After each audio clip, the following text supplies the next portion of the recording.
Alexander Hawthorne had billions in the bank, but lived in absolute emotional loneliness, surrounded by empty people who only cared about appearances. Until a $10 million bet made him marry Helena, a newly hired maid who had no idea she was a pawn in a game of rich men. And if you think you know the ending, hold on, because what Alexander discovered a few days after the wedding is something that no one, not him, not Helena, not the millions of people watching, expected. Chapter 1. Alexander Hawthorne had everything money could buy, but lived in breathtaking loneliness. At 38 years old, this billionaire businessman commanded a technology empire from atop his Manhattan penthouse, surrounded by luxury and emptiness. His friends from the elite social circle were always making absurd bets at dinners, flowing with $50,000 whiskey. Who could get the riskiest deal? Who would date the most famous model? But that Friday night, Marcus, his best friend since college days, made a proposal that sounded like a joke. "I bet 10 million you don't have the guts to marry the next person you hire to work in your house." Alexander, with that corner-of-the-mouth smile that hid years of romantic disappointments, accepted without hesitation. The following Monday, Helena Mendez entered the employment agency office with a tight heart and sweaty hands. This 26-year-old girl, brown hair tied in a simple bun, carried on her back the responsibility of supporting her sick mother and 2 younger siblings. Fate had other plans for her that day, plans that seemed straight out of a forbidden fairy tale, the kind we think only happens in movies. When the agency manager called saying she had gotten a position as housekeeper in an important businessman's home, Helena felt a mixture of relief and that cold feeling in the stomach that comes when something seems too good. She had no idea she was about to become the protagonist of an impossible love story that would challenge everything she knew about social classes and second chances at love. The first meeting happened at the entrance door of that mansion that looked more like a museum. Alexander opened the door personally, dismissing the butler. After all, he needed to meet the central piece of his $1 million bet. But when his eyes met Helena's, something changed. It wasn't love at first sight. It wasn't that romance with a twist you see in soap operas. It was something more poignant, more real, as if 2 wounded souls recognized in each other the possibility of healing through love. Helena lowered her eyes, intimidated by the intensity of that grey gaze that seemed to pierce through her defenses, while Alexander swallowed hard, feeling for the first time in years that perhaps that stupid bet could turn into something unexpectedly true. Chapter 2. Helena's first days in that mansion were like living in a movie where she didn't know the script. She woke up at 5 in the morning, prepared the coffee that Alexander never drank because he rushed out to meetings, and spent the day organizing rooms bigger than her entire house. The strangest thing was the way he watched her, not with vulgar desire, but with an almost childlike curiosity, like someone studying a complex puzzle. Helena felt the weight of that gaze while folding Egyptian silk sheets that cost more than her annual salary. And it made her uncomfortable in a way she couldn't explain. It was a heartwarming and frightening tension at the same time, that kind of silent connection that makes your heart beat faster for no apparent reason. Marcus called every day for Alexander, teasing about the bet, not knowing that each call made the businessman question whether this was still just a game. The turning point happened on a rainy Thursday, when Helena found Alexander sitting alone in the library at 3 in the morning. He was holding an old photo, eyes red from crying or drinking too much, maybe both. She should have gone back to her room, respected her boss's privacy, followed all the unwritten rules about employers and employees. But something in that scene was so human, so stripped of pretension, that Helena found herself sitting in the armchair next to him. "My mother," he said simply, pointing to the photo of a woman with a gentle smile that in no way resembled the cold world he lived in now. For 3 hours, Alexander told about his simple childhood in the countryside, before the fortune, before the social masks, a story of losses that Helena knew all too well. That night, without touches or dramatic declarations, an emotional soulmate connection was born between them, one of those rare connections that transcend the barriers of money and protocol. The next morning, Alexander made the most insane decision of his life. He walked into the kitchen where Helena was preparing coffee, adjusted his Italian tie that cost $5,000, and simply said, "Marry me." Helena dropped the cup on the floor, the sound of glass shattering echoing in the absurd silence of that moment. "Mr. Hawthorne, are you okay?" was all she could answer, hands trembling as she bent down to pick up the pieces. He knelt down with her, took her calloused hands between his perfectly manicured ones, and repeated with an intensity that bordered on desperation, "Helena, I need you to marry me. And I know it sounds completely crazy." What he didn't tell her was about the bet, about the $10 million, about Marcus waiting to see the result of all that madness. Chapter 3. Helena should have said no, should have run from that house and never looked back. But when Alexander explained that he needed a wife for complicated reasons that he promised to clarify later, offering a deal that included $1 million and the guarantee that she could divorce whenever she wanted, something changed. It wasn't greed that made her accept, it was thinking about her mother's treatment, her siblings' college, all those nights praying for a miracle that never came. 3 months, she responded with a firmness she didn't even know she had. "I'll stay married to you for 3 months. You resolve what you need to resolve, and each goes their separate way." Alexander agreed immediately, extending his hand to seal the strangest and most transformative deal either of them had ever made. They didn't know yet, but they were writing a real love story with an unexpected ending that would challenge everything they thought they knew about themselves.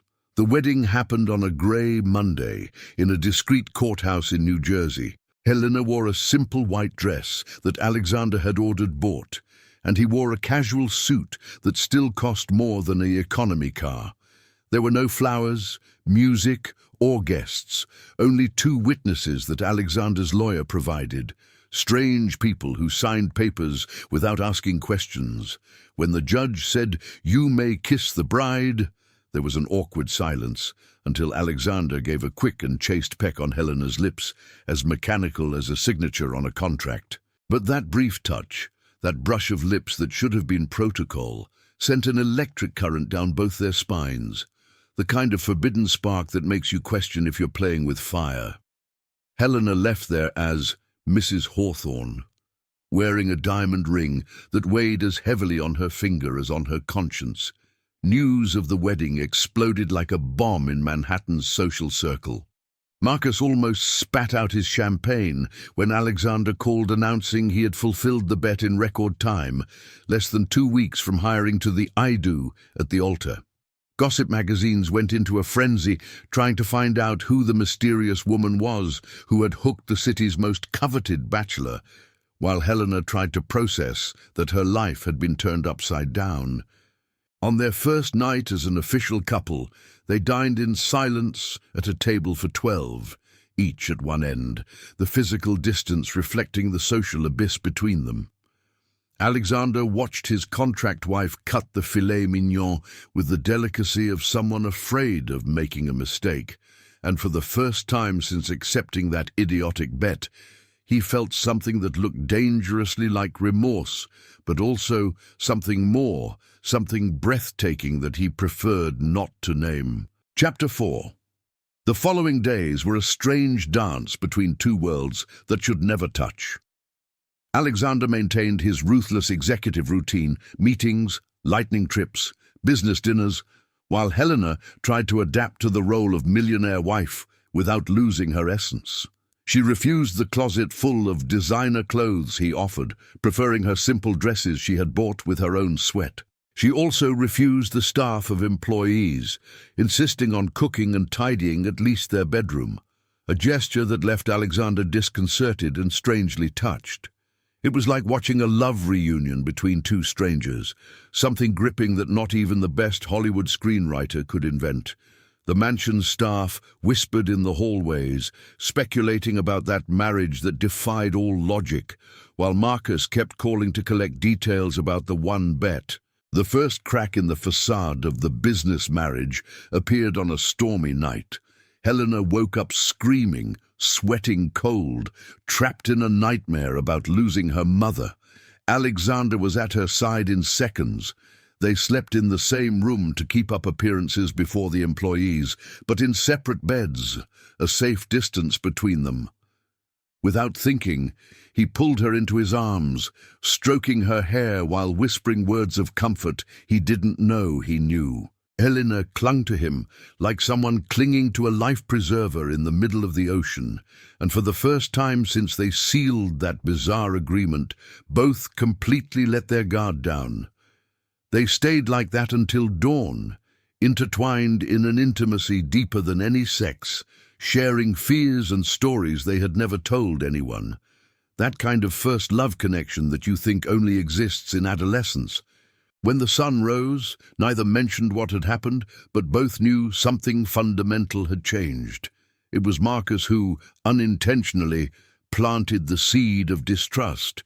At a charity party where Alexander and Helena appeared as a couple for the first time in public, the best friend was visibly drunk.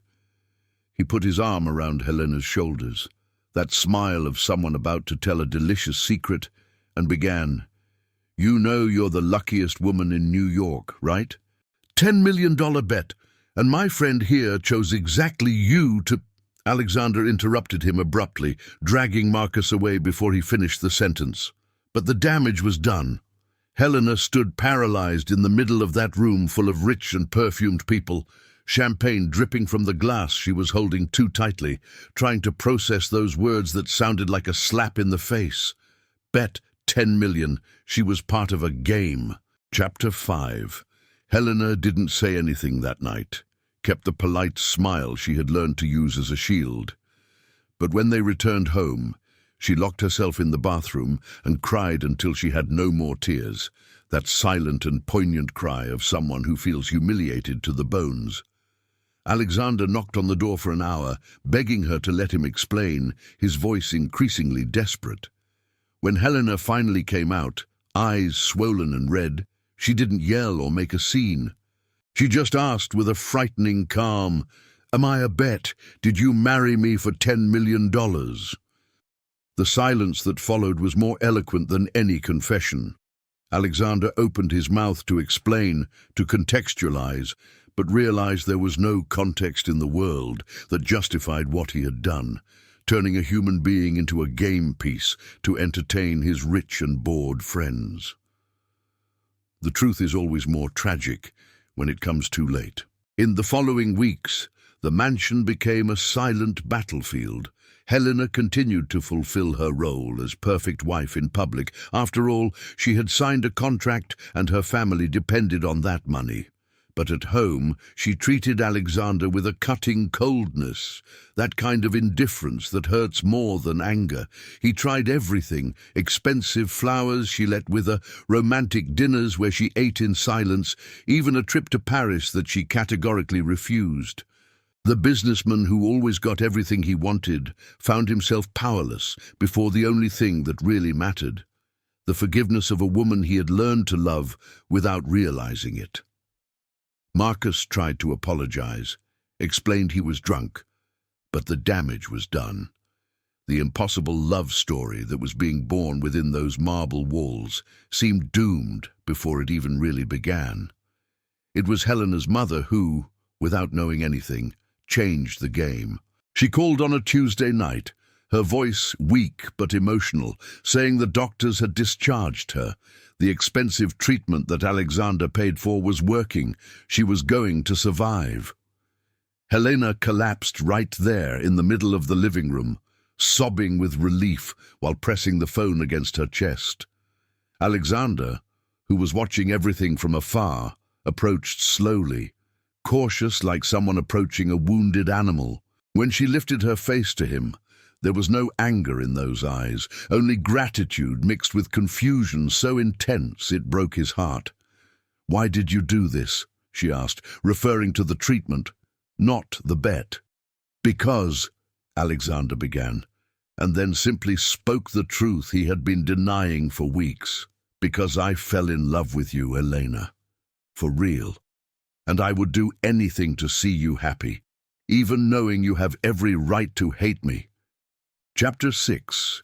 That declaration of love changed everything and nothing at the same time. Helena didn't throw herself into his arms like in the movies. There was no background music or cinematic kiss. She just stood there, processing, feeling the weight of those words that sounded too true to be a lie. In the following days, she began to observe Alexander with different eyes, noticed how he woke up early to prepare coffee the way she liked it, how he had memorized that she was allergic to seafood, how his eyes lit up every time she entered the room. They were small, almost imperceptible gestures, but loaded with a true love that asked nothing in return. Helena found herself remembering that night in the library, his vulnerability, how their fears and dreams intertwined in an almost poetic way. Maybe, just maybe, what started as an absurd bet could turn into something unforgettable, but the fear of being a fool, of falling into a forbidden fairy tale that would end in pain, paralyzed her. The turning point happened when Helena discovered something Alexander had hidden from her. Rummaging through documents by chance, she swears it was unintentional, she found an envelope with love letters, not just any letters, but pages and pages written by hand, in Alexander's masculine and hesitant handwriting, all addressed to her, dated since the first week of marriage. They were declarations he never had the courage to deliver, confessions about how she had turned his world upside down, how each smile of hers was worth more than all his millions. One of the letters said, "Helena, you taught me that real luxury isn't having everything, it's having someone who makes you want to be better. You are my second chance at love, my redemption, my soulmate, even if I don't deserve to be yours." Helena read everything with tears streaming down her face, her heart beating so hard it hurt. Those words were real, raw, honest, and completely changed her perspective on everything. That night, it was Helena who sought Alexander in his office. He was buried in spreadsheets and contracts. The reading glasses he only wore when alone perched on his nose. She simply placed the letters on the desk between them, like evidence of a crime or a miracle, depending on the point of view. "Why did you never give me these letters?" she asked, her voice choked. Alexander took off his glasses, ran his hand over his tired face, and answered with disarming honesty, "Because I had no right. I hurt you, turned you into a bet. And these letters, they're pathetic. The record of a man who finally found something real and ruined everything before it even started." Helena walked around the desk, stood in front of him, forcing him to look into her eyes. And then, for the first time since discovering about the bet, she smiled, that heartwarming and hopeful smile that Alexander thought he would never see again. "Idiot," she said, with a tenderness that contradicted the word. "Don't you think I deserve to decide if they're pathetic or not?" Chapter 7. The kiss that followed wasn't planned or cinematic. It was desperate, hungry, loaded with weeks of tension and unspoken words. Alexander pulled her onto his lap with a force that surprised them both, and Helena responded with equal intensity, hands tangled in his hair. It was the kind of physical connection that comes after a deep emotional connection, that meeting of souls that transcends the body. When they finally separated, breathless, Alexander rested his forehead against hers and whispered, "I'm going to spend the rest of my life making up for that idiotic bet. I'll prove every day that you're not a game, you're everything." Helena, still trying to catch her breath, responded with that disconcerting sincerity that was her trademark. "You don't need to make up for anything. You just need to love me for real, because I think I'm falling in love with you too. And that scares me more than anything." That night, the separate beds were forgotten, and they discovered each other in every possible way, emotionally, physically, and spiritually. The months that followed were of breathtaking intensity. Alexander cancelled business trips to spend weekends with Helena, took her to see the countryside where he grew up, introduced her to his history before the fortune. Helena, in turn, introduced him to her world, simple dinners at her recovered mother's house, Sundays with her siblings, the beauty of things that are priceless. They learned that long-distance love between different worlds doesn't have to be impossible when there's willingness to build bridges. High society gossip continued, but now they didn't care anymore. Let them call it scandal or fairy tale, whatever. What mattered was the truth within four walls, the shared laughter, the future plans that began to include words like always and forever. It was epic and frightening at the same time, that feeling of building something solid on the ruins of a lie.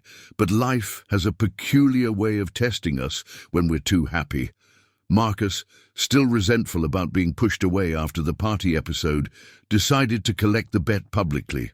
In an interview for a business magazine, he casually mentioned that Alexander had married because of a 10 million bet between friends. The story went viral in a matter of hours. Social media exploded, TV shows debated the ethics of the super-rich, and Helena became the most talked-about subject in the country.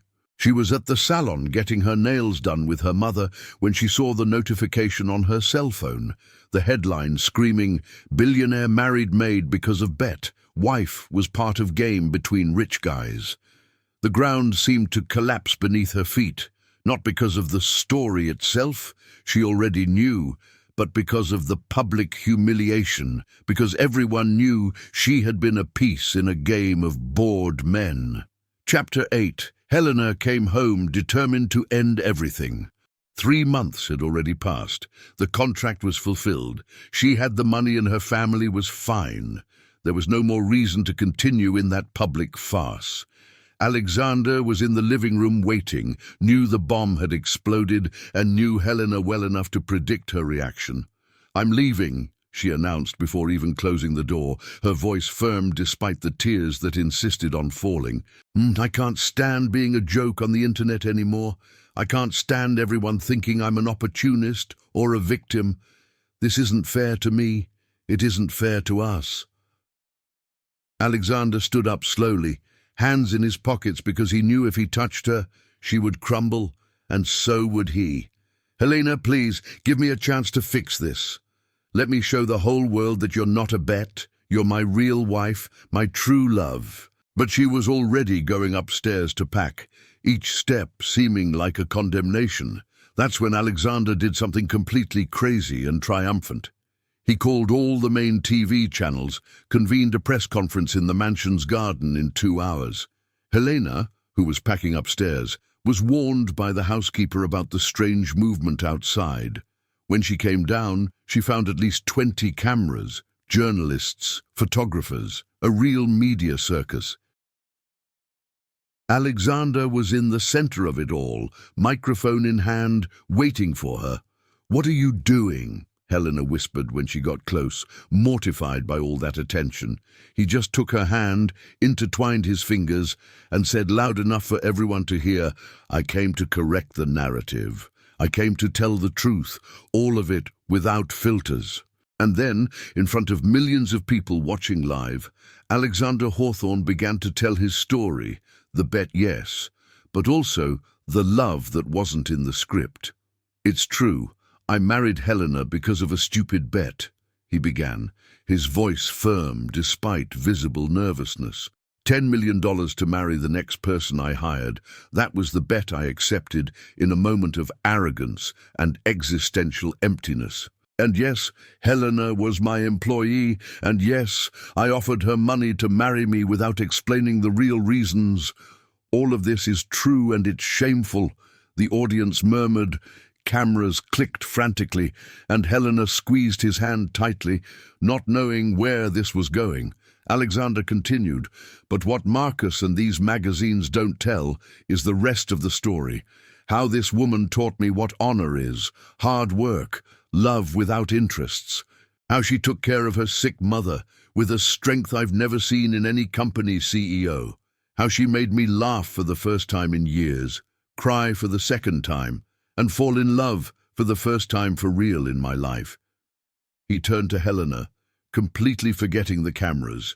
"You entered my life as part of a game, but became the only real thing I have. And if you leave me now, in front of everyone, I'll understand. But first you need to know that I love you more than I've loved anything in this life." Chapter 9. The silence that followed was deafening. Helena looked at Alexander, at the cameras, at all that craziness that was their life. Part of her wanted to run, hide, go back to the simplicity of before. But another part, the part that woke up every morning happy just to see his face on the pillow next to her, the part that kept each love letter like treasure, that part knew the answer. "You're an idiot," she finally said, and the crowd held its breath. A complete idiot, arrogant, who thought he could buy a wife like buying a car. Alexander lowered his head, prepared for the public rejection he deserved. But then Helena continued, her voice softer. "But you're also the man who paid for my mother's treatment without asking for anything in return, who wrote love letters because he was afraid to speak in person, who showed me that happy endings aren't just movie things. And I love you, Alexander. I love you for all of this, despite all of this." The emotional marriage proposal, or remarriage, technically, came naturally. Alexander fell to his knees right there on the perfectly trimmed grass, in front of God and everyone. "Helena Mendez Hawthorne, will you stay married to me? Not for money, not for contract, but because we love each other in this messy and real way." He took from his pocket a completely different ring from that first one, simple, delicate, with an inscription inside that said, "From game to true love." Helena laughed and cried at the same time, that kind of heartwarming emotion that makes your heart explode. "Yes, you idiot, yes." The kiss that followed was filmed by 20 cameras, went more viral than any scandal, and became the most watched moment on TV that year. Social media exploded again, but this time with hashtags like True Love and Real Love Story. The couple that started as a joke became a symbol of redemption and second chances at love. 3 months later, they had a real wedding. Not in a cold courthouse with paid witnesses, but in an intimate ceremony on the beach where Alexander took Helena on their first real date. Her mother was there, recovered and emotional, next to her siblings who couldn't believe all that turnaround. Alexander invited Marcus, who after months of therapy and a public apology was trying to be better, not for complete forgiveness, but because Helena said holding grudges is poison. When the priest asked if they accepted each other, this time there was no doubt, no secret contracts or hidden bets. There were just two imperfect people who met in the most unlikely way possible and decided to build something true. "I do," they said in unison, and this time the kiss was free, long and epic, the kind of kiss that marks the beginning of something unforgettable. So, what did you think of this story?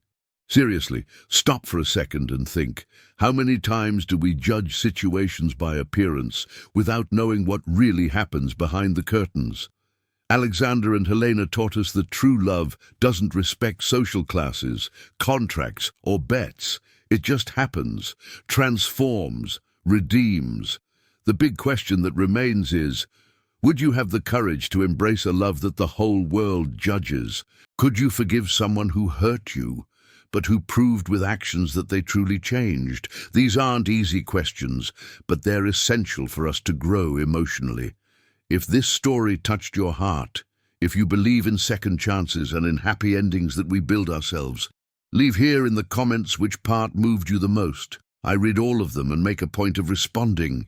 And look, if you want to continue diving into these real love stories that seem impossible but happen every day around us, subscribe to the channel and activate the notification bell.